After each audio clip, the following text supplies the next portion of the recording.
First call comes from New York City. Good morning. You're on the air. Hello? Yes, sir. What would you like to say? Oh, wow. Gee, I didn't think I'd get through. Amazing. You're on. Yeah, I was down on Rector Street when the first plane hit. And, Tell us where that is. oh, it's 2 blocks south of the World Trade Center. 2 blocks south I think of it's the World about Trade. 2 blocks south of the World Trade Center. What were you doing there? Believe it or not, I was actually meeting a deputy commissioner of the TLC, which is the Taxi and Limousine Commissioner, to get a job as an instructor to teach the 80-hour course for taxis. And it just was amazing. Everybody was looking up, and I didn't at first see what it was. And then I looked up, and I saw what looked like a huge hole in the World Trade Center. And I was trained as a paramedic. I'm not currently licensed, but I started walking towards, I get up Greenwich Street towards the World Trade Center, and I just saw arms and legs and pieces of bodies and just a lot of really bad stuff. And I just put on my latex gloves, and I walked up, and I got to the front door, and there's this guy from FEMA. That's like the Federal Emergency Management Agency. And I said, listen, I'm not licensed, but I'm trained as a paramedic. And he's just said, well, that doesn't matter now. Come on in. And so we went in, and we went under the basement to the other side of the building. And basically what we were doing was people were coming down the stairs. The fire department was arriving in groups, and they were going up the stairs.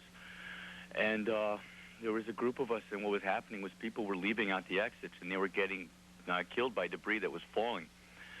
And so what we would do is we would corral people in groups of 50 or 100, and we'd go out the doors ourselves, and we'd look for debris.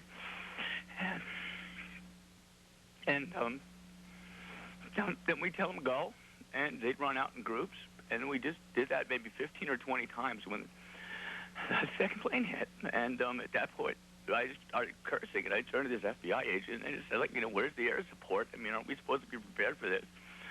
And some guys from the bomb squad came in, and I said, are we looking for secondaries?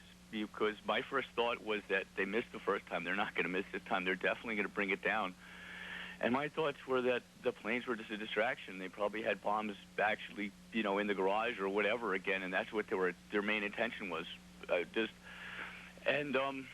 during the lull in the people coming out, I turned to this guy, one of the FBI agents that was there, and I looked him in the eyes, and I said, these things are going to come down, don't you? And he looked at me, and he said, yeah, they are. And none of the federal agents that were there made any attempt to leave, and they just knew the building was going to come down, and they just stayed.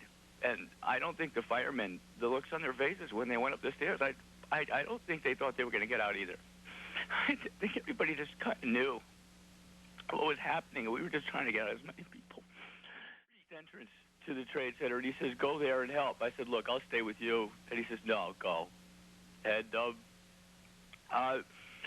went down the escalator, went out the door, and I crossed the street, and I came up to the paramedics that were there, and I said, listen, do you guys need any help? And they were like, are you kidding? And we started triaging people, and just then, I couldn't have been out the door 5 minutes. There was this explosion, and I looked up, and it was falling on us. The whole thing was just coming down on us, and we all ran. I ran east about a block, and then I kind of went to my right, and I hid behind some pillars when it came down, and it was like a huge, the biggest pipe bomb in history, because all the glass and all the metal just kind of just formed shrapnel, and just about everybody that I was running with that didn't make the right, I think they just all got killed. There were cars exploding. And I just was happy to be alive at that point, and then the cloud of dust came, and I covered my face.